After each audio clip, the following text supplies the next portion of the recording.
आमे आसलु प्रोटेस्ट करबा पई डेमोक्रेसी रे गोटे कॉज पई गोटे नोबेल कॉज पई आमे प्रोटेस्ट करि पारिबु किंतु आजी आमे देखिबा पई पाइलु कोट नै कोठी डेमोक्रेसी ऊपर टिके आंच आसला भले लागिला पुलिस आमर सीनियर मेंबर अच्छी ऑनरेबल एमएलए आठगढ़ पूर्वतन मंत्री रणेंद्र प्रताप स्वाई आज नेतृत्व में आम समस्त आज एकत्रित होइथिलु किंतु कोट नै कोठी लागुची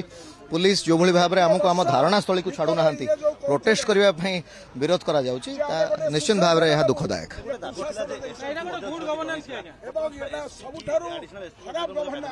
देखंतु आमर सरकार आखि खोलु जो कि आमर जहाँ दाबी रही से दाबी को आम उपस्थापन करने आसीलु तो यही जो प्रश्नटी आप पचारे से प्रश्न भी यही प्रोटेस्ट भितर रही तो से कथाटी को जेपर्यंत आम सरकार पाखरे आमर दाबी को उपस्थापन करूँ तो आम केमी जाना उत्तरटा कौन आसमें जापर तो न्यायिक